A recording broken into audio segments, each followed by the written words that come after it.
এতদিন তো শুনেছি আপা আসবে আসবে, কিন্তু দিল্লির অবস্থা দেখে মনে হচ্ছে আপার সাথে মনে হয় দুলাভাইও চলে আসবে। হ্যাঁ, এই কথাটি ভাই আমি বলিনি, বলেছে শেফুদা। দিল্লিতে ককরোচ গ্যাংয়ের জ্বালায় যেন মোদি এখন গদি ছেড়ে পালানোর অবস্থা। মোদির গদি নড়চড় করছে। ককরোচ গ্যাং যখন রাস্তায় প্রতিবাদ করতে নেমেছিল তখন তাদের উপরে এক অমানবিক আচরণ চালানো হচ্ছে। পুলিশি বাধায় তাদের অসংখ্য মানুষ আহত হয়েছে।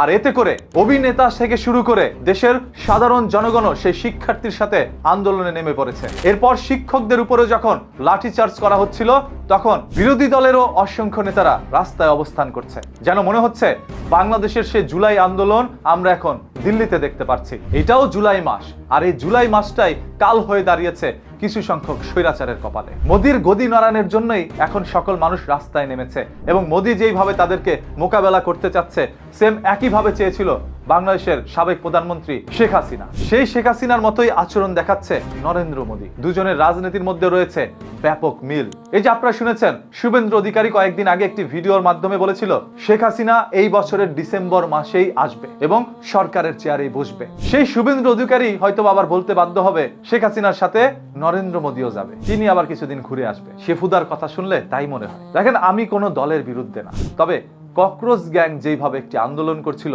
সেটা তাদের যৌক্তিক একটি আন্দোলন। সেই কারণে ককরোচ গ্যাংয়ের প্রধানকে আপনারা অ্যারেস্ট করেছেন, নিয়ে গিয়েছেন থানায়, পরবর্তীতে জেলে। আর এতে করে ক্ষুব্ধ হয়েছে অসংখ্য শিক্ষার্থীরা। তারা জীবন দিতেও প্রস্তুত। আপনাদের পিস্তলের নলের সামনে দাঁড়িয়েও তারা কথা বলছে, করার পরও যেন রাস্তা ছাড়ছে না, যেমন একদম জুলাই মাসের মতো। হ্যাঁ, এটাও জুলাই, কিন্তু 26শে জুলাই জাস্ট দিল্লিতে দেখতে পাচ্ছেন। আপনার কাছে কি মনে হচ্ছে এই আন্দোলনে কি পতন হবে নরেন্দ্র মোদির? এবং এটাও কি হবে জুলাইয়ের পরবর্তী আগস্ট মাস? মানে আগস্ট মাসেই কি নরেন্দ্র মোদিও পালাতে বাধ্য হবে ভারত থেকে? হ্যাঁ, পরিস্থিতি তো তাই মনে হচ্ছে। এরপরও সম্পূর্ণ বিষয়গুলো আপনাদের উপরে ছেড়ে দিই ভাই, যেহেতু পলিটিক্যাল বিষয়। আপনারা আবার বলবেন আমি আওয়ামী লীগ করি, আমি বিএনপি করি, আমি জামাত করি, এনসিপি করি। না ভাই, আমি কোনোটাই করি না, তবে সবকিছু আমারে করে, সুযোগ পাইলেই করে। রাজনীতির হাত থেকে এই দেশের একজন সাধারণ জনগণ বাঁচতে পারবে না।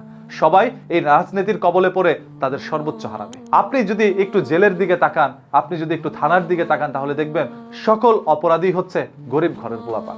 তাহলে বড় লোকের পোলাপান কি কোনো অপরাধ করে না? এরা তো জেলে তেমন একটা নাই, সংখ্যায় গরিবের পোলাপানই বেশি। অপরাধ বড় লোকের সন্তানরাও করে, কিন্তু তারা সিস্টেমে বেরিয়ে আসে। যে সিস্টেম বোঝে না গরিবরা, ওদের তো টাকা নাই, থাকলে ওরাও জেলে থাকতো না। বাংলাদেশ থেকে আপনারা শেখ হাসিনাকে বিতাড়িত করেছেন, কিন্তু সেই নিয়ম বিতাড়িত করতে পেরেছেন? কমেন্ট করে জানান। আপনি কি চান ভাই, নরেন্দ্র মোদির পদত্যাগ, তার পতন, নাকি চান সেই শিক্ষার্থীরা যেন ঘরে ফিরে যায়? কমেন্ট করে জানান, দেখতে চাই আপনাদের মূল্যবান মতামত। আর প্রতিদিনের এই ধরনের ঘটনা, দুর্ঘটনা, লুকোনো সত্য জানতে চোখ রাখুন নিউজ কিতে। পেজটাকে এখনই ফলো করে দেন।